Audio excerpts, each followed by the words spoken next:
Good morning all. I hope you all are doing well. और आज इसी with a good or beautiful morning, we are going to start our new analysis, that is Hindu analysis. Okay.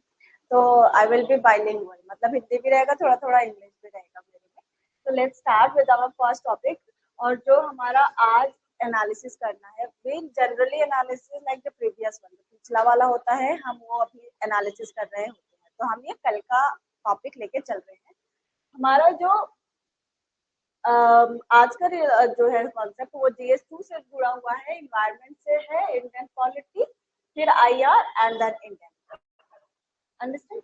तो ज्यादातर इसमें हम चीजें पढ़ेंगे global tariff के वजह से, जो आजकल बहुत ज्यादा ही न्यूज में है.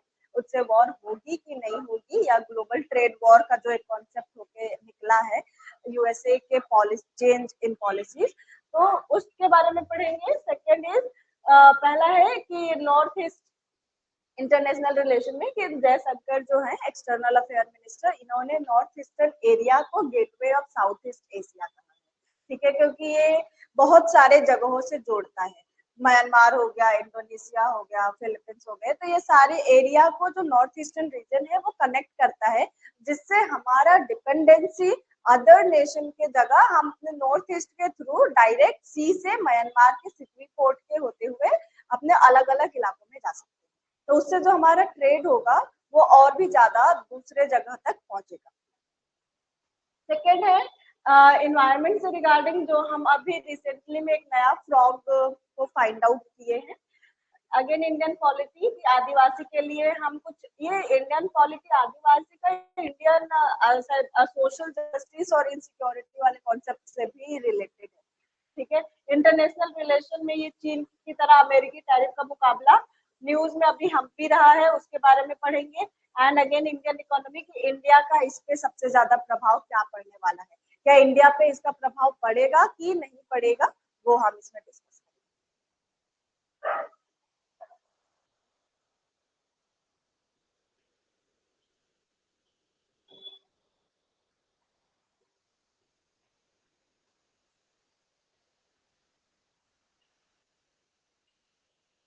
तो Jaishankar external minister affair minister, ये नॉर्थ ईस्ट इन्वेस्टर समिट हुआ है 2025 में. ठीक है. नॉर्थ ईस्ट इन्वेस्टर समिट 2025 में इसको संबोधन करते हुए डॉक्टर एस जयशंकर ने कहा कि दक्षिण पूर्व एशिया के लिए चाहिए द्वार है, मतलब साउथ ईस्ट एशियन नेशन के लिए ये द्वार है. ठीक है. कौन? नॉर्थ ईस्टर्न रीजन अपना पूरा, जितना भी अपने 7 सिस्टर है, वो सारे north eastern reason south east Asia के लिए काफी इंपॉर्टेंट होने वाली है. इसीलिए अगर उसके ऊपर हम ज्यादा इन्वेस्ट करते हैं तो नॉर्थ ईस्टर्न रीजन में इन्वेस्ट करने के साथ साथ हम लोग साउथ ईस्ट एशियन के साथ भी कनेक्ट हो सकते हैं. हमारे सबसे पहले जो प्राइम मिनिस्टर थे नरसिम्हा राव, 1991 में उन्होंने एक पॉलिसी दी जिसका नाम है लुक ईस्ट पॉलिसी.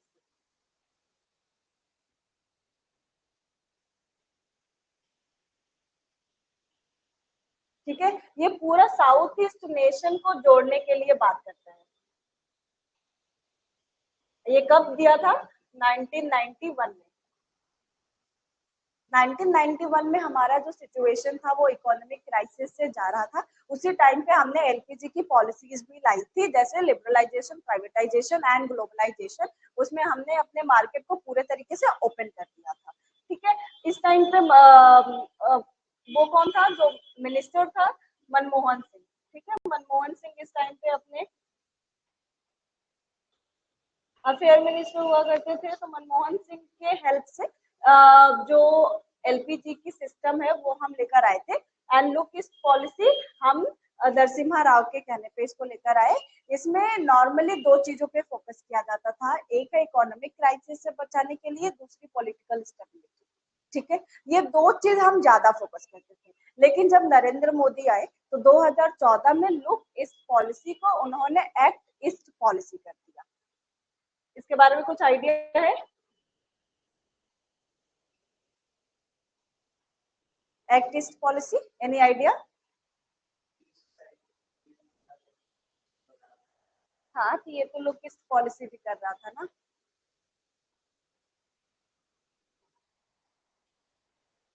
तो नरेंद्र मोदी ने लुक ईस्ट पॉलिसी को एक्ट ईस्ट पॉलिसी में कन्वर्ट किया। अब act east policy look east से थोड़ा डिफरेंट है। कैसे? क्योंकि यहाँ पे जो सिर्फ हम इकोनॉमिक एंड पॉलिटिकल स्टेबिलिटी के बारे में बात करते थे, यहाँ पे हम हर एक पर्सपेक्टिव को देखेंगे। इकोनॉमिक में स्टेबिलिटी लाना है, पॉलिटिकल में, कल्चरली हमको एक दूसरे के जोड़ना है, ट्रेड करनी है, ठीक है, सिक्योरिटी मेंटेन करके रखना है, ये सारे साउथ ईस्ट नेशन है। तो हमारा एरिया अब थोड़ा ब्रॉड हुआ। साथ ही साथ इधर ये था लुक ईस्ट पॉलिसी में कि हम दूसरे कंट्री में इंफ्रास्ट्रक्चर बनाने में इन्वेस्ट नहीं करते थे, लेकिन एक्ट ईस्ट पॉलिसी में क्या है, अगर हम दूसरे कंट्री में इंफ्रास्ट्रक्चर बनाना चाहते हैं, हेल्प लेना चाहते हैं, तो हम एक्ट ईस्ट पॉलिसी के थ्रू दूसरे कंट्री में इंफ्रास्ट्रक्चर भी क्रिएट कर सकते हैं। ठीक है, तो यहाँ पे नया एक डायमेंशन ऐड हुआ कि हम इंफ्रास्ट्रक्चर बनवा रहे हैं दूसरे कंट्री के लिए। इससे हमारा रिलेशन उस नेशन से ज्यादा स्ट्रांग होने वाला है। कितना समझ में आया look east policy, act east policy?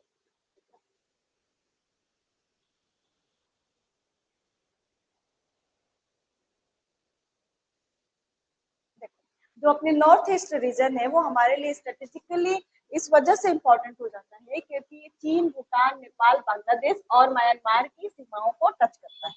ठीक है, ये जो 5 कंट्री है, इस पूरे 5 नेबरिंग कंट्री को जो अपने नॉर्थ ईस्ट रीजन है उसको टच कर रहा है। अब जो बांग्लादेश में क्या हुआ है, अभी सरकार हटी है हसीना की, तो वहां के जो अभी मिनिस्टर बने हैं वो मिनिस्टर चाइना को हर एक बॉर्डर पे अपना ट्रेड करने के लिए सपोर्ट कर दिया है। ठीक है, अब सपोर्ट करने से इंडिया के लिए क्या होने वाला है, स्ट्रेटेजिकली बहुत ज्यादा गलत होगा। उसका इन्फ्लुएंस, जो चाइना का इन्फ्लुएंस है वो पूरे जगह पे पहुंचेगा, अरुणाचल प्रदेश के साइड पहुंचेगा, असम के साइड पहुंचेगा, या भूटान जो है अपना नेबरिंग कंट्री है तो उसके ऊपर इन्फ्लुएंस पहुंचेगा। इसी वजह से नॉर्थ ईस्ट रीजन को हम कनेक्ट करें, उसके ऊपर ज्यादा वर्क करें, और इन सारे जो नेशन के एक बार हम इन 5 जो अपने जो नॉर्थ ईस्टर्न रीजन पे अगर हमने इन्वेस्ट करना स्टार्ट किया तो हम अपने जो 5 देश है उसके साथ भी अपनी जो रिलेशन है उसको डेवलप करने में थोड़ी से इम्पोर्टेंट रोल प्ले कर पाएंगे। तो दक्षिण एशिया और दक्षिण पूर्व एशिया के बीच भौगोलिक और सांस्कृतिक पुल के रूप में कार्य करता है। हमेशा से ये जो नेशन है वो इसके लिए क्या करता है कि एक सांस्कृतिक तरीके से जोड़ता है। जैसे चीन के बहुत सारे स्कॉलर इंडिया में आए थे और बुद्धिज्म को पढ़ के, जैसे युवान शांग और शाइंग, ये सब कुछ पढ़ के सब गए, बुद्धिज्म की तरह बुद्धिज्म स्प्रेड किया, तो वो कल्चरली है। म्यांमार में भी बुद्धिज्म ज्यादा है, भूटान में भी बुद्धिज्म है, तो कल्चरली हम बुद्धिज्म और रिलीजन जो है उससे काफी कनेक्टेड है। म्यांमार में तो पहले एक ऐसा होता था कि पता नहीं चलता था कि तुम म्यांमार में जा रही हो या फिर अपने अरुणाचल नॉर्थ ईस्टर्न के साइड एरिया में आ रही हो, लेकिन अब वो परमिट पास लगाया जाता था। परमिट पास की वजह से परमिट लेके तुम म्यांमार में भी विजिट कर सकते थे, अपने इंडिया में भी विजिट कर सकते थे, लेकिन उससे क्या हो रहा था कि कई सारे जो नक्सलाइट एक्टिविटी है वो नॉर्थ ईस्टर्न एरिया में स्प्रेड हो गया। इस वजह से हमने परमिट पास को अब खत्म कर दिया है।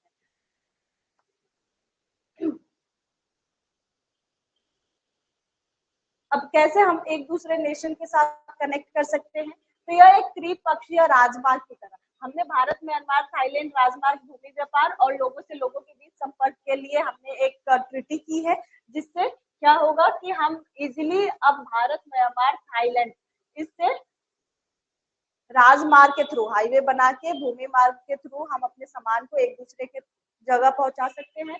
दूसरा, Kaladan multi modal project transport project, एक ये प्रोजेक्ट है जिसमें हमने मिजोरम को म्यांमार के सितवे बंदरगाह से जोड़ा हुआ है। तो म्यांमार और फिर सितवी से तुम डायरेक्ट कनेक्ट हो सकती हो थ्रू सी। ठीक है, बे ऑफ बंगाल से होते हुए बहुत आसानी से सितवी पोर्ट पे जा सकते हैं, और सितवी पोर्ट से फिर तुम अदर सारे नेशन में अपने सामान को पहुंचा सकते हो, क्योंकि म्यांमार के नीचे ही इंडोनेशिया एंड लाइक व्हाट, हाँ इंडोनेशिया है। ठीक है, तो उस म्यांमार की वजह से फिर तुम डायरेक्ट इंडोनेशिया में जा सकते हो, फिर अपने सारे सामान को इधर उधर करके एक्सपोर्ट कर सकते हो। तो ये सितवी पोर्ट हमारे लिए काफी इंपॉर्टेंट होने वाला है। इसमें क्या होगा कि तुम बांग्लादेश से ना जाते हुए डायरेक्ट अपने मिजोरम से बे ऑफ बंगाल का यूज करके म्यांमार के सितवी पोर्ट पे पहुंच जाओगे। पर्यटन और व्यापार गलियारे पूर्वोत्तर इको पर्यटन और सांस्कृतिक आदान प्रदान के लिए केंद्र के रूप में, तो नॉर्थ ईस्टर्न रीजन कैसे हमें एक द्वार की तरह दिखाई दे रहा है। तो पहले ये ट्रेड को जोड़ रहा है, दूसरा ये क्या कर रहा है, ये हमें इकोलॉजी से रिलेटेड चीजों के लिए जोड़ रहा है, तीसरा हमें सांस्कृतिक आदान प्रदान के लिए जोड़ रहा है। इसीलिए नॉर्थ ईस्टर्न रीजन पे हम ज्यादा इम्फेसाइज कर रहे हैं। साथ ही अदर जो 5 देश है उसके इन्फ्लुएंसेस को भी कम करने में ये हमें हेल्प करता है। अब जैसे जो अपने एक्सटर्नल अफेयर मिनिस्टर है, इन्होंने जो ये नॉर्थ ईस्टर्न रीजन है उसको लोगों ने कहा कि it is a land locked country. ठीक है, लैंड लॉक्ड कंट्री वो होता है जो सारे तरफ से लैंड से घिरा हुआ होता है। लेकिन इस लैंड लॉक लेबल पे काफी लाइक कॉन्फ्लिक्ट होता रहता है कि इसको लैंड लॉक बोले या कुछ और नाम दे। तो जो एक्सटर्नल अफेयर मिनिस्टर है उन्होंने लैंड लॉक को कहा है कि it is a land link, मतलब ये जो लैंड है वो अन्य लैंड से लिंक करता है, और ये लिंक करता है तो ये हमारे लिए इम्पोर्टेंट हो जाता है। तो हम इसको लैंड लॉक नहीं कहेंगे जहाँ पे हम किसी से रिलेशन नहीं डेवलप कर पा रहे हैं या हमारे बीच में कॉन्फ्लिक्ट चल रहा है, बल्कि ये कैसा वर्क कर रहा है, लिंक की तरह काम कर रहा है कि हम अदर नेशन से दूसरे नेशन से अपने आप को जोड़ रहे हैं। ठीक है, तो भूमिबद्ध शब्द का अर्थ भौगोलिक असुविधा है, लैंडलॉक्ड होगा तो जोग्राफिकल कॉन्फ्लिक्ट होगा। ठीक है, लेकिन अगर लैंड लिंक होगा, अगर हम इसका टर्म चेंज करें तो लैंड लिंक से क्या हो रहा है, हम कल्चरली, पॉलिटिकली, इकोनॉमिकली, इन्वायरमेंटली एक दूसरे के साथ रिलेशन डेवलप कर रहे हैं। तो rather than saying landlocked we have to say a land link, ऐसा एक्सटर्नल मिनिस्टर का कहना है। अब ये जो नॉर्थ ईस्टर्न रीजन है वो भारत की फॉरेन पॉलिसीज के लिए कैसे इंपॉर्टेंट होने वाली है। तो पहला क्या है कि ये भू राजनीतिक, मतलब जोग्राफिकल, ठीक है, जियोपॉलिटिकल कह सकते हो तुम इसको।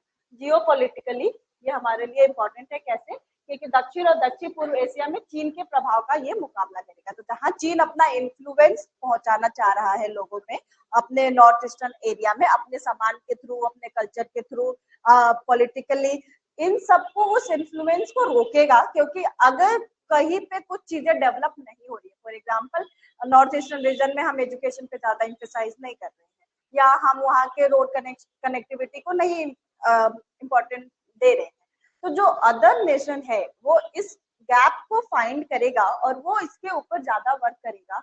तो हो सकता है कि जो नॉर्थ ईस्टर्न रीजन है वो उससे ज्यादा इन्फ्लुएंस हो, फिर उसके वजह से वहां पे क्या होगा, एक नक्सलाइट ग्रुप डेवलप होगी। अब वो नक्सलाइट ग्रुप डेवलप होने से अपने आप को सेपरेटिस्ट टेंडेंसी डेवलप होगा, एंड सेपरेटिस्ट टेंडेंसी से होने की वजह से कॉन्फ्लिक्ट डेवलप होगा। तो इसी वजह से जरूरत है कि हमें नॉर्थ ईस्टर्न रीजन पे ज्यादा काम करें, क्योंकि ज्योग्राफिकली हमारे लिए इम्पोर्टेंट है, ये चाइना के इन्फ्लुएंस को रोक सकता है। हमने उसके लिए और भी सारी जो ऑर्गेनाइजेशन है वो बनाया है, जैसे हमने बिम्स्टेक बनाया है, BBIN बनाया है, जिसमें बांग्लादेश, भूटान, भारत और नेपाल जैसी देश है। ठीक है, और भारत आसियान के माध्यम से उप क्षेत्रीय एकीकरण को मजबूत करता है। तो BBIN हमने 2015 में बनाया था। ठीक है, पर्यटन, सांस्कृतिक आदान प्रदान और बुनियादी ढांचे की कूटनीति के माध्यम से ये सॉफ्ट पावर को बढ़ावा देता है। Now what is soft power and hard power, any idea? कुछ आइडिया है सॉफ्ट पावर हार्ड पावर के बारे में? ठीक है, जोसेफ नाइट IR में है, इंटरनेशनल रिलेशन के एक थिंकर है जोसेफ नाइट। उन्होंने पावर के बारे में 2 कॉन्सेप्ट दिया, एक होता है हार्ड पावर और एक होता है सॉफ्ट पावर। पावर मीन्स अ कैपेबिलिटी और कैपेसिटी जो सामने वाले इंसान को इन्फ्लुएंस करता है, उसके माइंड को इन्फ्लुएंस करता है, उसके डिसीजन को इन्फ्लुएंस करता है। ठीक है, तो जो हार्ड पावर है वो नॉर्मली हम यूज करते हैं, वॉर, वेपन, ये सब कुछ किसके अंदर आ जाता है, हार्ड पावर के अंदर। लेकिन अगर हम सॉफ्ट पावर की बात करें तो सॉफ्ट पावर के अंदर आ जाता है बिना वॉर किए, बिना वेपन का यूज किए तुमने सामने वाले के माइंड को इन्फ्लुएंस कर दिया, उसके डिसीजन को इन्फ्लुएंस कर दिया। तो कैसे इन्फ्लुएंस हो रहे हैं? Through culture, through movies. हम देखते हैं, मूवी देखते हैं, नेटफ्लिक्स आया है हमारे पास तो अमेरिका का प्रभाव है। वेस्टर्न कल्चर देखते हैं तो वेस्टर्न कल्चर से हम इन्फ्लुएंस हो रहे हैं। इंडिया का सॉफ्ट पावर क्या हो सकता है? योगा। योगा की वजह से अब हम इंटरनेशनल लेवल पे योगा डे सेलिब्रेट करते हैं। इंडिया का खुद का कल्चर क्या है, एक सॉफ्ट पावर की तरह काम करता है। नेक्स्ट है क्या, डायस्पोरा। ठीक है, तो जो ये सारे लोग हैं, जो कल्चर है अपना, मूवीज है, योगा है, डायस्पोरा है, ये सारे लोग सॉफ्ट पावर की तरह काम करते हैं, जिसमें क्या है कि सामने वाले को थ्रेटन नहीं करना, बल्कि सामने वाला खुद से अपना डिसीजन दे रहा है तुम्हें अपनाने। ठीक है, तो वो इस तरीके से प्रचार करेंगे अपने कल्चर का कि धीरे धीरे हमें खुद लगने लग जाएगा कि सामने वाले का कल्चर बढ़िया है और हम उसके तरफ इन्फ्लुएंस होते जाएंगे। तो अगर हम इन्फ्लुएंस हुए तो उसके सारे सामान परचेज करने में हमारे अंदर कैपेसिटी होगी। तो जब हम उसका परचेज करेंगे तो ये जो मनी है वो किसको पावर दे रहा है, अदर कंट्री। तो that is called as soft power. जो जोसेफ नाई ने लिखा, उन्होंने कहा कि हमारे जो अभी के टाइम पे वॉर के जगह हमें ज्यादा इंपॉर्टेंस है किसको देना, सॉफ्ट पावर में, क्योंकि सॉफ्ट पावर में हमें थ्रेटन करने की जरूरत नहीं है, बल्कि लोग खुद से आपके कल्चर को एक्सेप्ट करें।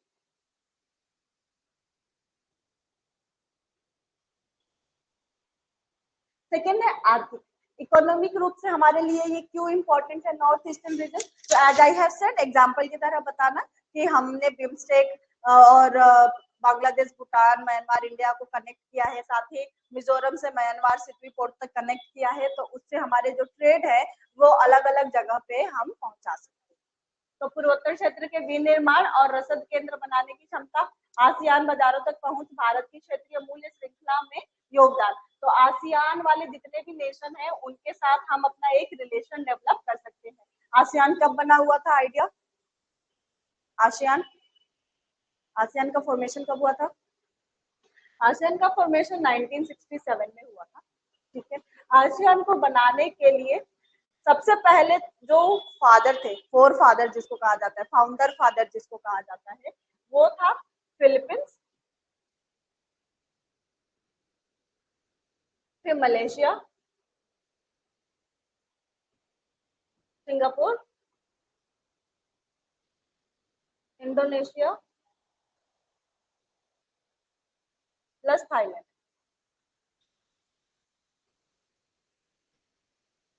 बाद में 5 नेशन और जुड़े और अभी इसके टोटल मेंबर 10 है। ठीक है, आसियान में टोटल मेंबर 10 है। सबसे एंड में जुड़ने वाला जो नेशन था वो था कंबोडिया। कंबोडिया 1999 में एशियान को ज्वाइन किया। तो अगर हम नॉर्थ ईस्टर्न रीजन को देखेंगे तो हम इन पूरे कंट्री के साथ अपना रिलेशन डेवलप कर सकते हैं और इनका जो मार्केट है वो एक इंडिया के मार्केट के लिए काम करेगा। तो पूर्वी भारत को व्यापक आर्थिक सुधारों के साथ एकीकृत करने के लिए पूर्वोदय पहल का लाभ उठाता है। थर्ड वन इज सामाजिक और सांस्कृतिक, मतलब सोशल एंड कल्चरल, कि हम एक दूसरे को क्या करते हैं, कल्चर आदान प्रदान करते हैं। और इसमें तुम अपना एग्जाम्पल दे सकती हो चाइना के कई सारे हिस्टोरिकल लोगों का, जो कि यहाँ इंडिया आए और उन अपने कल्चर का आदान प्रदान किया, जिससे इंडिया के कल्चर को भी बाहर जाने का मौका मिला। ठीक है, अपने अशोका का भी एग्जाम्पल ले सकती हो। तो ये सब कुछ तुम इसके अंदर डाल देना। अब चुनौतियां क्या हो सकती है इसके लिए? पहला क्या है, इंटरनल सिक्योरिटी। हम देखते हैं अभी कुछ दिन पहले ही झगड़ा हुआ है, ठीक है, कॉन्फ्लिक्ट हुआ है। तो आंतरिक सुरक्षा और नक्सलाइट जो है वो उग्रवाद की भावनाएं बढ़ाते रहते हैं, क्योंकि उनको एक सेपरेटिस्ट टेंडेंसी डेवलप हो रखा है। जो वहाँ की पॉलिटिकल पार्टी है, कुछ पॉलिटिकल पार्टी वो सेपरेटिस्ट टेंडेंसी को बढ़ावा देता है। इस वजह से ये नॉर्थ ईस्टर्न के लिए खुद एक इंटरनल सिक्योरिटी का मैटर है। तो जब तक इंटरनल सिक्योरिटी नहीं होगा तब तक हम चाह के भी उसके ऊपर फोकस नहीं कर पाएंगे। लेकिन खराब सड़क, अभी भी खराब सड़क है जिससे हम अपना कनेक्शन नहीं बना पाते हैं नॉर्थ ईस्टर्न रीजन के लिए। बांग्लादेश और म्यांमार के साथ भू राजनीतिक संवेदनशीलताएं, तो म्यांमार में मैंने बताया कि ऐसे है जहाँ पे बॉर्डर नहीं है, वहां पे परमिट कार्ड आता है, उसको लेना पड़ता है सरकार से। परमिट कार्ड के बाद तुम म्यांमार में इधर उधर कर सकते हो, एक टाइम म्यांमार फिर इंडिया, डजंट मैटर तुम किस साइड में हो, नहीं पता चलेगा। उससे नक्सलाइट को आने का बहुत ज्यादा बढ़ावा मिल जा रहा था। इसी वजह से बांग्लादेश और म्यांमार जैसे जो इलाका है वो बहुत संवेदनशील है। और सेकंड, पारिस्थितिक रूप से संवेदनशील क्षेत्रों में पर्यावरण संबंधी समस्याएं, तो अभी भी यहाँ पे पर्यावरण संबंधी समस्याएं चल रही है। जैसे अरुणाचल प्रदेश है, जैसे चाइना के डैम बनाने के वजह से अरुणाचल प्रदेश में काफी सारे प्रॉब्लम क्रिएट होंगे। क्योंकि वो टेक्टोनिक प्लेट के पास में है, ब्रह्मपुत्र रिवर पे वो बना रहा है। तो टेक्टोनिक प्लेट में वो जब वो डैम बनेगा तो हर बार क्या होगा, अर्थक्वेक क्रिएट होने की डर रहेगी। इसी वजह से यहाँ पे जो इन्वायरमेंटल प्रॉब्लम भी है। इसके लिए सॉल्यूशन तुम लोग क्या निकाल सकते हो, तो सॉल्यूशन है कि फर्स्ट जो भी चीजें खराब है उसके ऊपर काम करना, मतलब एजुकेशन प्रोवाइड करना, सड़क को सही से बनाना, उग्रवाद की टेंडेंसी को कम करना।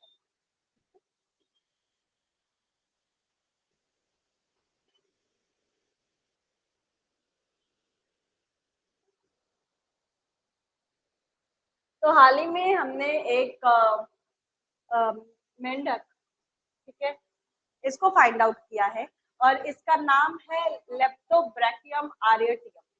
लेप्टोब्रैकियम आरियटियम इसका नाम है, एक कॉलेज के नाम पे पड़ा हुआ है जो असम में बहुत इंपॉर्टेंट कॉलेज है। ठीक, तो इसका नाम लिख लेना, लेप्टोब्रैकियम आरियटियम। यह इसका नाम है मेंढक का, जो असम के गुवाहाटी के पास हमें मिला है। किस रिजर्व से, गरभंगा रिजर्व फॉरेस्ट। गरभंगा रिजर्व फॉरेस्ट में हमें मिला लेप्टोब्रैकियम आरियटियम। इसकी विशेषताएं क्या होने वाली है, इसकी विशेषताएं है कि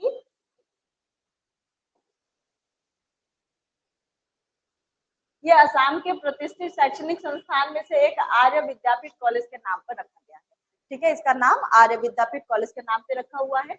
उसके अलावा ये किस कलर का है, उग्र नारंगी और काले रंग की आंखें। ठीक है, ये काले रंग की आंखें हैं एंड रेस्ट इसका बॉडी जो है वो उग्र नारंगी रंग का है, साथ ही जालीदार गले में पैटर्न है इसके, इसी वजह से इसको, और शाम के समय एक विशिष्ट काल शामिल है। इसकी खोज लेप्टोब्रैकियम जीन्स में गुप्त विविधता को जोड़ती है, जिसमें अब 38 ज्ञात प्रजातियां शामिल है। तो इसको मिला के अभी तक टोटल कितने हमें जानकारी है, इसमें से ये लेप्टोब्रैकियम एक जीन्स है जिसमें से हमें ये भी जीन्स यही मिलता है। तो लेप्टोब्रैकियम इसका जीन्स हो गया एंड आरियटियम इसका कॉलेज का नाम हो गया। ठीक है, तो इस तरीके से इसका नाम रखा गया। और ये इसको मिला, इससे पहले हमें हमारे पास कितनी जानकारियां थी, 38 स्पीसीज की ऑलरेडी जानकारियां थी और ये एक नया ऐड ऑन हुआ है।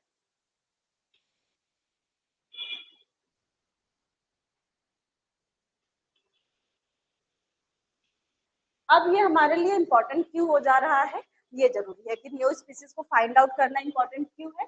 तो पहला कि इसमें हमें क्या पता चला, पहला ये कि हमें गर्भगंगा जो रिजर्व फॉरेस्ट है उसकी इंपॉर्टेंस के बारे में पता चली, जो हम अभी तक उसके ऊपर ध्यान नहीं दे रहे थे। तो गर्भगंगा रिजर्व फॉरेस्ट जो कहाँ पर है, गुवाहाटी में है। क्योंकि क्वेश्चन ऐसे भी पूछ सकता है कि गर्भगंगा रिजर्व फॉरेस्ट हाल ही में न्यूज में रहा, वो किस जगह पे स्थित है, तो वो गुवाहाटी में है। और यहाँ से हमें क्या इंपॉर्टेंस मिल जाता है, हमें यहाँ के जलवायु के बारे में और जल नियामक के रूप में कार्य करने का होता है। इसके जो गर्भगंगा रिजर्व फॉरेस्ट है इसमें ऑलरेडी हाथियां है, तितलियां है और कई सारे पक्षियां, सर्प और कई उभयचरों के लिए आवास का काम करता है।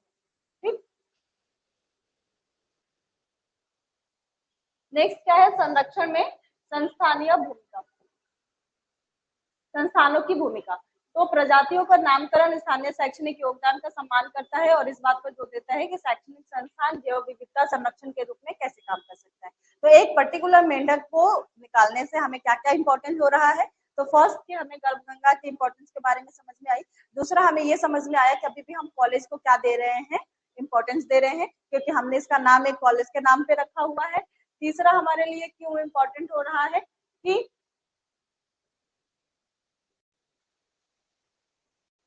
आर्यनगर को शराब बनाने के केंद्र से शैक्षिक रूप से संचालित पहचान में परिवर्तन शिक्षा के माध्यम में सकारात्मक सामाजिक परिवर्तन को दर्शाता है। तो ये जो आर्यनगर है जहाँ पे ये कॉलेज है वहाँ पे नॉर्मली शराब बनाया जाता है, ठीक है, लेकिन अब शराब बनाने की जगह तुम शिक्षा में ट्रांसफर कर रहे हो, तो इससे पता चलता है कि वहाँ पे एजुकेशन बढ़ रही है।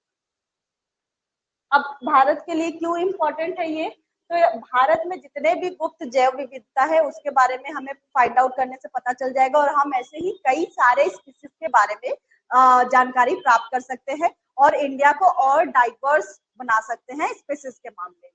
सेकेंड, शहरी संरक्षण चुनौतियां, जैसे गुवाहाटी जैसे शहरों के सामने दोहरी चुनौतियां हैं। पारिस्थितिक बफर को संरक्षित करते हुए शहरी बुनियादी ढांचे का विस्तार करना।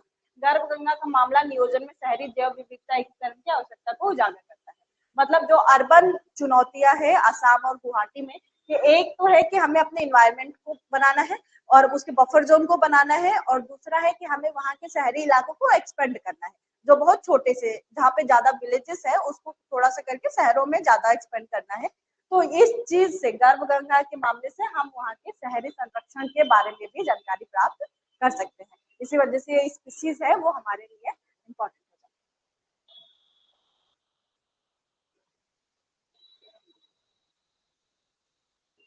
अब ये भारत की उग्रवाद विरोधी रणनीतियों, खास तौर पर छत्तीसगढ़ में माओवादी हिंसा के खिलाफ के कारण हजारों आदिवासी समुदायों को आंतरिक विस्थापन का सामना करना पड़ रहा है।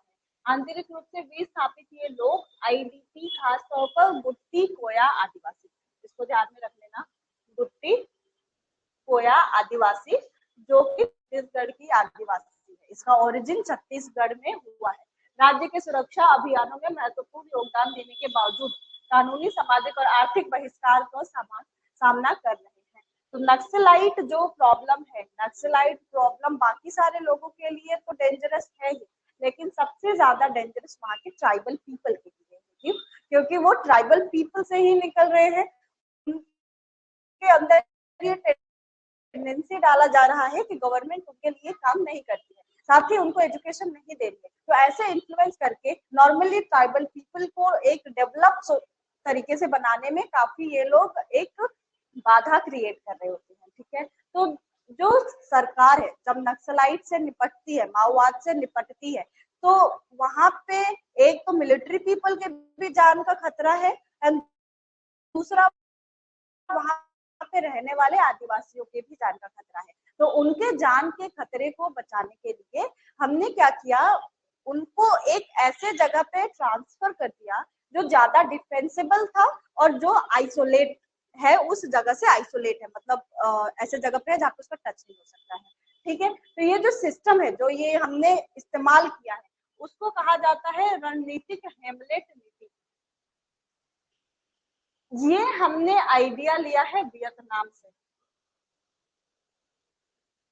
वियतनाम में एक वॉर हुआ था, ठीक है, वियतनाम वॉर। इसमें जितने भी पीपल थे उनको उस विलेज से हटा के एक ऐसे जो वहां का पार्टी था वो उसके इन्फ्लुएंस में न आए।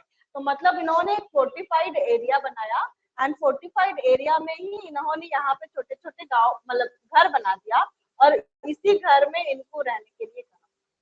तो साइड से ऊंची ऊंची दीवारें हैं और बीच में इन लोगों का जगह। तो सेम इस आइडिया से इन्फ्लुएंस होकर हमारे इंडियन पीपल ने भी, इंडियन गवर्नमेंट ने क्या किया है, इस मॉडल को अपनाया, और जितने भी लोग हैं, तेलंगाना स्वतंत्रता के बाद और बाद में छत्तीसगढ़ 2005 में माओवादियों की जनजातीय समर्थन से अलग करने के लिए किया। मतलब इनको इस वजह से एक जगह जो जहाँ पे रहते थे नेचुरली, उस जगह से हटा के इन्होंने दूसरे जगह पे रख दिया।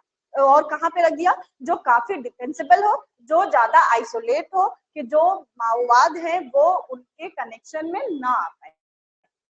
इस वजह से हमने इस पॉलिसी को अपनाया, पहले तेलंगाना में एंड फिर छत्तीसगढ़ में। तो हमने 50,000 गोंड आदिवासियों को अविभाजित आंध्र प्रदेश, अब एपी और तेलंगाना में हो जाए जो है, में बड़े पैमाने पर विस्थापित होना पड़ा। तो पहले गोंड आदिवासी, ठीक है, गोंड जनजाति जो है उसको सबसे ज्यादा हमने 50,000 गोंड को अपने जो नेचुरल जगह है उससे हटा के दूसरे जगह पे रखा। नाउ जो गोंड है वो सेकेंड लार्जेस्ट ट्राइब आता है, और ये एमपी में है। ठीक है, एमपी में सबसे ज्यादा हाईएस्ट ट्राइब किसका है, गोंड का है। और पूरे भारत लेवल पे भील जो है, भील ट्राइब, वो सबसे ज्यादा हाईएस्ट नंबर पर है। ठीक है, इस चीज को याद रखना। ये रणनीतिक हेमलेट विफल हो गए और कई आदिवासी वापस लौट गए या असुरक्षित अस्थायी व्यवस्था में फंस गए। तो कुछ लोग तो पहुंचे, लेकिन कुछ लोग जहाँ पे फंसे हुए थे उसी जगह पर अभी भी फंसे हुए हैं। तो अब विस्थापित आदिवासियों का योगदान क्या रहा है, तो कुछ विस्थापित आदिवासी सुरक्षा बलों में शामिल हो गए और उन्होंने आतंकवाद विरोधी अभियान में महत्वपूर्ण भूमिका निभाई। जो वहीं पे जिनको हमने ट्रांसफर कर दिया था वो मिलिट्री में ज्वाइन किए अपने आप को, और वो अगेंस्ट है किसके, माओवादी और नक्सलाइट। तो इनकी ये एक योगदान है इंडिया के लिए। दूसरा, इलाके और स्थानीय भाषा का उनका ज्ञान महत्वपूर्ण साबित हुआ, जिससे वे रणनीतिक संपत्ति बन गए। मतलब कि वो अपने इलाके के बारे में बहुत ज्यादा बेटर तरीके से जानते हैं और उनके लैंग्वेज एंड कल्चर के बारे में जानते हैं। तो जब कोई इंसान उसी कल्चर एंड लैंग्वेज इलाके से आपका सपोर्ट करता है तो आप सामने वाले के जो टेक्निक है वो समझ पाएंगे, साथ ही साथ जहां जहां पे जगह होगा जाने का वो जगह को भी आप फाइंड आउट करेंगे। वर्तमान में उनकी स्थिति क्या हो गई है इतना योगदान देने के बाद भी, तो विस्थापित आदिवासियों को राज्य विहीनता जैसी स्थिति का सामना करना पड़ता है। अनुसूचित जनजाति का दर्जा, वन अधिकार, कल्याणकारी सुविधाओं से वंचित रह जाते हैं। तो हम ये लोग इतना सपोर्ट कर रहे हैं लेकिन गवर्नमेंट उनके लिए अभी भी ऐसे पॉलिसीज नहीं बना पा रही है और इनको किस चीज से उन्हीं के जो नेचुरल राइट है जैसे वन का राइट, फॉरेस्ट राइट और वेलफेयर पॉलिसी जितनी भी है जैसे एजुकेशन, बढ़िया स्वास्थ्य की सुविधाएं, इन सारों चीजों से वंचित है। तेलंगाना और आंध्र प्रदेश सरकार उन्हें स्थानीय नहीं बल्कि प्रवासी मानती है। तो ये लोगों को जो ट्रांसफर किया गया था दूसरे जगह पे ताकि वो माओवाद से बचे, उनको ये जो आंध्र प्रदेश सरकार है वो माइग्रेट की स्टेटस प्रोवाइड करती है। ठीक है, ये माइग्रेट है जो कि दूसरे जगह से आकर रह रहे हैं, तो उन्हें अपने ही जगह में अपने ही पॉलिटिकल राइट्स मिल नहीं रहा है। नेक्स्ट, कानून में स्पष्टता का अभाव। भारत में आईडीपी के लिए कोई समर्पित कानून नहीं है। वन अधिकार अधिनियम जैसे मौजूदा कानूनों का कम उपयोग किया जाता है। तो जो अभी भी फॉरेस्ट राइट्स उसका यूज काफी उनके लिए कम है और अभी तो और भी फॉरेस्ट राइट को ज्यादा ही कंजर्व कर दिया गया है जो जिनमें से ट्राइबल पीपल को उनके अधिकारों से बिल्कुल वंचित कर दिया है। तो वन अधिकार अधिनियम और प्रशासनिक जड़ता भी हमारे लिए क्या है, एक मुख्य खंड है। जैसे 3.1 क्लोज एम एफआरए का मतलब जो फॉरेस्ट राइट एक्ट है उसका 3.1 एम कहता है कि विस्थापित आदिवासियों को वैकल्पिक वन भूमि का अधिकार देता है। गुट्टी कोया आदिवासी के आवेदन 5 वर्ष है। छत्तीसगढ़, एपी और तेलंगाना पुनर्वास की अनुमति दिए जाने के बावजूद छत्तीसगढ़ ने केंद्र से संपर्क नहीं किया है। मतलब ये प्रोविजन है हमारे पास वन में, वन के राइट में कि जितने भी लोग हैं जो जो ट्रांसफर किए गए हैं उनको उनके वन राइट देने का अधिकार है। तो इस राइट को गुट्टी कोया आदिवासियों ने आवेदन दिया था। गुट्टी कोया आदिवासी छत्तीसगढ़ में ओरिजिन है लेकिन ये आंध्र प्रदेश में भी पाए जाते हैं, तमिलनाडु, तेलंगाना के साइड पाए जाते हैं। तो जो और ये गुट्टी कोया काफी मल्टीलिंगुअल एंड मल्टीकल्चरल होते हैं। ठीक है, इनके पास मल्टीलिंगुअल एंड मल्टीकल्चरल है ये लोग। तो इनके निवेदन करने पे कुछ सरकार में एपी तेलंगाना के बीच कोई अंतर्राज्यीय समन्वय नहीं है, इसलिए इसको वन राइट प्रोवाइड नहीं करते हैं और छत्तीसगढ़ ने तो इससे कोई रिलेशन ही नहीं रखा, केंद्र से कोई रिलेशन नहीं रखा कि इनको ये राइट देनी चाहिए कि नहीं देनी चाहिए। उनके साथ और क्या दुष्व्यवहार होता है, तो उनके साथ डिस्क्रिमिनेशन की जाती है। ठीक है, उनके साथ भेदभावपूर्ण व्यवहार हो रहा है। तो आदिवासियों को निम्नलिखित में से उत्पीड़न का सामना करना पड़ता है। वन अधिकारी और पुलिस, माओवादी, स्थानीय समुदाय उन्हें संसाधन प्रतिस्पर्धी के रूप में देखते हैं। त्रिपुरा जैसे राज्यों ने केंद्रीय सहायता के साथ गुरु आदिवासियों के विस्थापन को अधिक प्रभावी ढंग से संभाला, जिससे आईडीपी राहत ढांचे का असंगत अनुप्रयोग का पता चला। तो तुम्हारा नॉर्मल क्वेश्चन पूछ सकता है कि जो ट्राइबल पीपल है उनके साथ कौन कौन सी समस्याएं आ रही है। तो उन सारी समस्याओं में पहले तो बताना होता है कि पहले इंट्रोड्यूस करके थोड़ा सा एंड फिर उन्होंने क्या योगदान दिया है एंड फिर उसके बाद जो भी चैलेंजेस हैं जो वो फेस कर रहे हैं एंड निष्कर्ष में कि त्रिपुरा ने इसके लिए काम किया है और उनके स्थिति को थोड़ा सुधारने का प्रयत्न किया।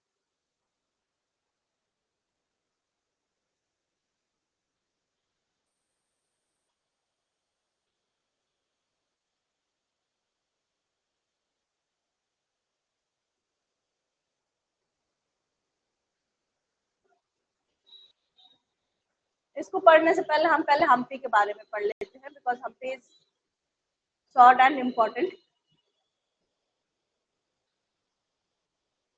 देखो, हाल ही में भारी बारिश के कारण विरूपाक्ष मंदिर का मंडप ढह गया जिससे उपेक्षा को लेकर चिंता पैदा हो गई।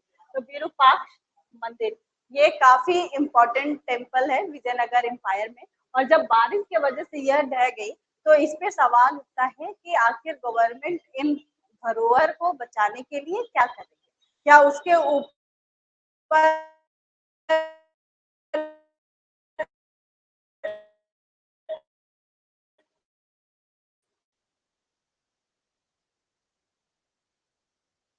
कुछ इन्वेस्ट कर रही है या नहीं कर रही, क्योंकि धरोहर को बचाना, जो कल्चरली हिस्टोरिकली मॉन्यूमेंट्स हैं, है कि हमें अपने धरोहर को, तो 51A में ये सारी चीजें मेंशन है। अब ये विजयनगर एम्पायर के बारे में हम एक क्या पढ़ लेंगे थोड़ा सा। हम्पी, विजयनगर का कैपिटल था हम्पी, और हम्पी विजयनगर साम्राज्य की राजधानी थी, जिसे संगम राजवंश के हरिहर प्रथम और बुक्काराय प्रथम ने 1336 ईस्वी में स्थापित किया था।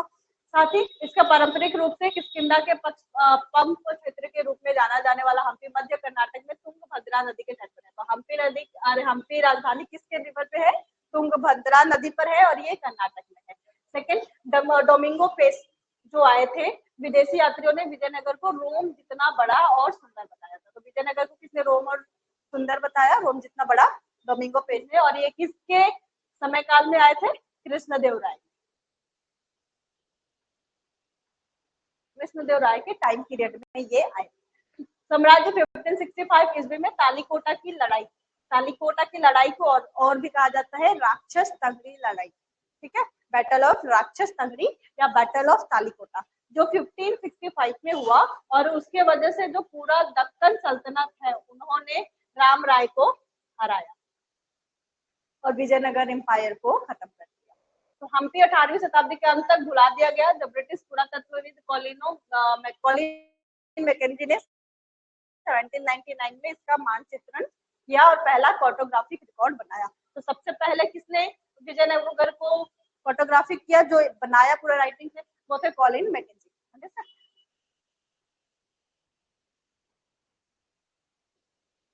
अदर कुछ इंपॉर्टेंट चीजें हैं कि पहली बार संरक्षण पहल हम्पी राष्ट्रीय परियोजना 1976 में शुरुआत की गई थी कि हम्पी को सुरक्षित रखना है। ये 1976 से स्टार्ट हुआ। विठल मंदिर बाजार, पुष्टिकरण और पान सुपारी बाजार जैसे प्रमुख स्थल इसके अंदर शामिल किया गया है। इसको 1986 में पहली बार यूनेस्को विश्व धरोहर स्थल घोषित किया गया था। तो ये यूनेस्को के हेरिटेज साइट के अंदर है। और in which year? In 1986 we have declared. Now the question is, Hampi के बारे में निम्नलिखित कथन पर विचार कीजिए। ये चोल साम्राज्य की राजधानी थी। इज इट करेक्ट और रॉन्ग? रॉन्ग। ये चोल साम्राज्य की राजधानी थी। हाँ, किसकी थी? ये कृष्णा नदी के तट पर स्थित है, तुंगभद्रा नदी पर है। इसे 1986 में यूनेस्को विश्व धरोहर स्थल में घोषित किया गया था। यस, तो answer will be only.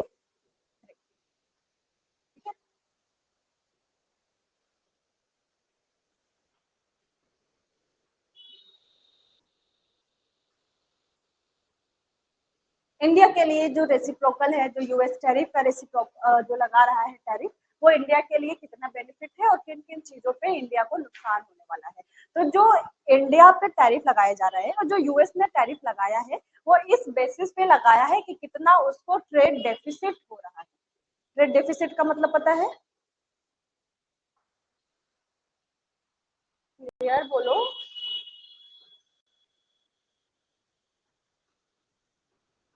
Trade deficit तब हो जाता है जब तुम्हारा बैलेंस ऑफ स्टेटमेंट जो है वो थोड़ा बिगड़ने लगता है, या जो तुम सबसे ज्यादा क्या कर रही हो, चीजों को इंपोर्ट करवा रही हो और कम एक्सपोर्ट कर रही हो, तो ट्रेड डेफिसिट का सिस्टम आता है। ठीक है, तो जितना हम चीजें बना रहे हैं उतना एक्सपोर्ट ना करके बाहर से मंगवाना पड़ रहा है, इसके लिए हम इसको क्या कहते हैं? Trade deficit. तो जो इन अमेरिका का पहले पॉलिसी था वो ग्लोबलाइजेशन से था, मतलब वो विश्व में सारी चीजों को फैलाना चाहता था और अपने मार्केट को ओपन रखा था कि जो जितने बाहर के लोग हैं वो उसके साथ आए, कनेक्ट हो। लेकिन अब अमेरिका ने अपनी पॉलिसीज को ग्लोबलाइजेशन से चेंज करके अमेरिका फर्स्ट पॉलिसी बना लिया है। ठीक है, तो यह एक काइंड ऑफ सिक्योरिटी पॉलिसी है फॉर अमेरिका और फॉर अमेरिकन सिटीजन। उन्होंने रीजन क्या दिया है ट्रेड लगाना, लाइक टैरिफ लगाने का, कि जो अमेरिका के सिटीजन है वो खुद अपने ही जगह पे अपना प्रॉफिट नहीं कर पा रहे हैं। ठीक है, तो क्योंकि जो बाहर के लोग हैं वो अपने सामान को यहाँ बेचते हैं और अमेरिका का सामान थोड़ा हाई कॉस्ट पे होने की वजह से और इनका चीप कॉस्ट है, तो वो सारे लोग ये सामान को प्रेफर करते हैं रेदर देन अमेरिकी सामान को। और अमेरिकन बिजनेसमैन वो ज्यादा अपना बिजनेस नहीं कर पा रहा है, इसके वजह से अमेरिका को प्रॉफिट दिलाने के लिए और अमेरिका फर्स्ट बनाने के लिए हम ये टैरिफ लगा रहे हैं और ये रेसिप्रोकल टैरिफ है। मतलब रेसिप्रोकल मतलब जितना हमें नुकसान हो रहा है उतना हम टैरिफ लगाएंगे, ठीक। तो जो ये ट्रेड में जो टैरिफ लगाई गई है वो सभी के लिए अलग अलग है, ठीक है। जो इंडिया के लिए है, और इंडिया के लिए हम अभी कितना टैरिफ देखते हैं 26%। तो इंडिया के ऊपर जो हम रेसिप्रोकल टैरिफ नहीं लगाए हैं बल्कि हम डिस्काउंटेड रेसिप्रोकल टैरिफ लगाए, हम डिस्काउंट करके लगाए हैं। इसकी एक मैथमेटिकल फॉर्मूला होता है, US discounted tariff rate -1 into half square half into export from US minus import to US minus import to US, ठीक है। मतलब कि ये एक फॉर्मूला है जिसके बेसिस पे हमने ये लगाया है कि कितना हमें ट्रेड डेफिसिट हो रहा है, और ट्रेड डेफिसिट के बाद भी हमने इसके ऊपर डिस्काउंट दिया है, तब जाके हमारे पास टोटल 26%। तो बाकी सारे कंट्री के कंपैरिजन में जहां चाइना पे 145% लगाया गया है, वही इंडिया के लिए ये काफी कम 26% है, और वियतनाम मैक्सिको के कंपैरिजन में भी इंडिया का 26% टैरिफ कम है। तो पहला प्रॉफिट तो हमारे लिए यही हो जाता है। रेस्ट चीज हमारे लिए क्या है, देखो, संरक्षणवादी व्यापार, मतलब जो अमेरिका का अब जो टैरिफ लगाने का चीज है वो इसको क्या कहेंगे, संरक्षणवादी व्यापार। जो पहले ग्लोबलाइजेशन से था अब वो संरक्षण में बदल गया है। रुख के तहत संयुक्त राज्य अमेरिकी द्वारा पारस्परिक टैरिफ की हाल ही में की गई घोषणा वैश्विक व्यापार नीति में एक महत्वपूर्ण बदलाव का संकेत देती है। हालांकि यह कदम व्यापार असंतुलन को लक्षित करता प्रतीत होता है, लेकिन इसकी संरचना और कार्यान्वयन बहुपक्षवाद और विश्व व्यापार संगठन आधारित टैरिफ वार्ता के रूप में सिद्धांतों के खतरे में डालता है। अब ये भारत के लिए कितनी इंपॉर्टेंट होने वाली है ये हम देखते हैं। तो दोहरी टैरिफ संरचना, ये जो अमेरिका का दोहरी टैरिफ संरचना है उसने क्या किया है, देश वॉर पारस्परिक टैरिफ पेश किया है। तो हो सकता है कि ग्लोबल वॉर जैसी ये सिचुएशन सामने आए, भारत के लिए कितना परसेंट टैरिफ लगाया, 26%, और it is a kind of discounted reciprocal tariff. छूट प्राप्त वस्तु में किस किस चीजों पे हमें छूट प्राप्त हुई है, तो फार्मास्यूटिकल्स पे हुआ है, सेमीकंडक्टर पे हुआ है, ऊर्जा, बुलियन मतलब होता है जितने भी गोल्ड एंड सिल्वर बल्क में हम खरीदते हैं उसको बुलियन कहते हैं, ये सारी चीजें शामिल है जिसपे हमें छूट मिलती है। तो हमें अभी भी लग रहा है कि हमारे लिए इतना ज्यादा दिक्कत होने वाली बात नहीं है ये अमेरिका का टैरिफ। सेकेंड, भारत के ऊपर प्रभाव क्या है, तो इसका बहुत ही सीमित प्रभाव है। क्यों, क्योंकि हम सबसे जो हमारा जो इम्पैक्ट होगा, जो हम सबसे ज्यादा अपने इंपोर्ट करवाते हैं, एक्सपोर्ट करवाते हैं, तो हम रत्न आभूषण और फार्मास्यूटिकल जैसे निर्यातों पर या तो मांग में लचीलापन नहीं होने या छूट के कारण बहुत कम या कोई प्रभाव नहीं पड़ता है। तो इन सारी चीजों पे हमें छूट तो दी गई है, साथ ही हम इसका ज्यादा डिमांड भी नहीं करते हैं, तो रत्न इतना डिमांड नहीं होता है सिटीजन से, ठीक है। तो इसके लिए भी हमें क्या हो रहा है, छूट मिल रहा है। सकल घरेलू उत्पाद के प्रतिशत के रूप में अमेरिका को भारत का निर्यात मामूली है। जो नॉर्मली डोमेस्टिक वस्तुएं जो है वो हम वहां से नहीं निर्यात करती है, वो इंडिया में ही डेवलप हो जा रहा है, इसीलिए भी हम अमेरिका से इस चीज पे डिपेंड नहीं करते हैं। तो ये भी हमारे लिए फायदे वाला ही चीज है। तुलनात्मक टैरिफ देखें तो भारत में सिर्फ 26% है, एंड रेस्ट सारे जगह पे कितना है, 145 से 245% तक लगाया है। तो इस कंपेरिजन में तो हम बहुत ज्यादा ही कम है। भारत की रणनीति किसके लिए क्या होनी चाहिए, तो पहला ये है कि व्यापार विविधीकरण और पूर्ण संरक्षण, कि अपने आप को जो हम सिर्फ अमेरिका में आयात में वृद्धि करा रहे हैं, हम अन्य देशों में भी इसके लिए क्या करें, कोशिश करें कि अपने मार्केट को फैलाएं। पारस्परिक टैरिफ दर को कम करने के लिए अमेरिका से आयात में वृद्धि, हम उसके इंपोर्ट में थोड़ा सा वृद्धि करें। उदाहरण के लिए अन्य देशों के बजाय अमेरिका से अधिक तेल आयात करने से दंडात्मक टैरिफ दर 11.8% तक हो सकती है। तो हम अगर बाकी जगह से ना इंपोर्ट करके सिर्फ अमेरिका से इंपोर्ट करें तो अमेरिका हमें जो ये दंड जो टैरिफ डेफिसिट जो ट्रेड डेफिसिट उसका हो रहा है वो थोड़ा कम होगा, और उससे हमारे लिए ही फायदा होगा। नेक्स्ट, प्रतिशोधात्मक टैरिफ से बचे, कि हम चाइना की तरफ बिना सोचे समझे 126% उसके ऊपर टैरिफ ना लगा दे, बल्कि हम इस चीज से बचते हुए अपने स्ट्रेटेजिकली काम करें, क्योंकि हम जो ट्रम्प के फॉरेन पॉलिसीज जो बना रहे हैं वो नेक्स्ट 4 इयर्स के लिए है। उसके बाद जो गवर्नमेंट बदलेगी वो कुछ और अपने पॉलिसीज लेकर आएंगे, तो हम पूरे अमेरिका के अगेंस्ट में नहीं जा सकते हैं। हम अगेंस्ट में जा सकते हैं किसके, सिर्फ गवर्नमेंट के जो सिर्फ 4 साल के लिए स्टे कर रही है, कि better than going to against like पूरा यूनाइटेड स्टेट्स ऑफ अमेरिका, हम सिर्फ किसके लिए जाए, सिर्फ गवर्नमेंट के, और वो भी स्ट्रेटेजिकली। सेकेंड, कि हम करके सारी चीजों को कंपेयर, जो कि हमेशा से एस जयशंकर गए हैं टैरिफ लगने से पहले उन्होंने काफी बात किया है कि हमारे ऊपर टैरिफ को कम लगाया जाए। अन्य देशों से डंपिंग पर नजर रखें। डंपिंग क्या होता है इन इकोनॉमिक्स की, जब हर जगह पे ज्यादा टैरिफ लगा दिया गया तो जो चाइना का सामान है वो अमेरिका में बहुत ज्यादा दाम पे बेचे जाएंगे, ठीक, तो चाइना का प्रॉफिट नहीं होगा उससे। तो चाइना अब ऐसे कंट्री को देखेगा जहां पे लोग कम दाम पे चीजों को खरीद ले। तो डंपिंग होती है जब हम अपने देशों के मुकाबले, मतलब अगर मेरा सामान यहाँ पे 15 रुपए में मिल रहा है और मैं फॉर एग्जाम्पल चाइना में ये सामान 15 रुपए का मिल रहा है और वो चाइना जब इंडिया में उसको आके से 5 रुपए में या 10 रुपए में ही बेचने लग जाए तो उसको डंपिंग कहते हैं, कि अपने इलाके में जितने दाम पे वो बेच रहे हैं उससे बहुत कम दाम पे वो अन्य देशों में बेच रहे हैं ताकि उनकी सामान बिक जाए और उनके सामान बिकने से क्या हो, उनको प्रॉफिट हो। और उससे दूसरे कंट्री के लिए क्या होगा कि जो इंडिया जैसे बिजनेसमैन जो अपना सामान प्रोडक्ट बना रहे हैं, प्रोडक्ट को कोई नहीं खरीदेगा क्योंकि उनका प्रोडक्ट क्या होगा, कॉस्टली होगा, दूसरे का प्रोडक्ट थोड़ा चीप होगा। तो हम एंटी डंपिंग जैसी पॉलिसीज बनाएं और ध्यान रखें कि जिसके ऊपर ये टैरिफ लगाया जा रहा है वो ऐसे देशों जैसे इंडिया को ऐसा देश ना समझे जहाँ पे वो अपने सारे सामान को डंप कर सकते हैं। नेक्स्ट, डब्ल्यूटीओ इसका ग्लोबली लेवल पे क्या है, तो जो डब्ल्यूटीओ है वो अमेरिका के टैरिफ को बहुत कमजोर करती है, वो इसके लिए सपोर्ट नहीं कर रही है। साथ ही क्षेत्रीय समूहों की भूमिका, हम जो रीजनल ब्लॉक है जैसे आरसीपी, आईपीएफ, बिम्स्टेक, इन जैसे क्षेत्रीयों से क्या करें, अपना एक व्यापार ब्लॉक, वैश्विक व्यापार शामिल करें, मतलब एक ट्रेड रिलेशन डेवलप करें और इनके मार्केट को एक्सप्लोर करें ताकि हम अमेरिका से भी कुछ चीजें बच सकते हैं। अंडरस्टैंड, ये इतना काफी है। एंड चीन का भी सेम ऐसा ही है क्योंकि वो भी ट्रेड के ही रिगार्डिंग है। I don't think so that one is that much important कि चाइना कैसे अमेरिका से टैरिफ के लिए लड़ रहा है, तो उसने बिना सोचे समझे सिर्फ क्या कर दिया, अपने अमेरिका पे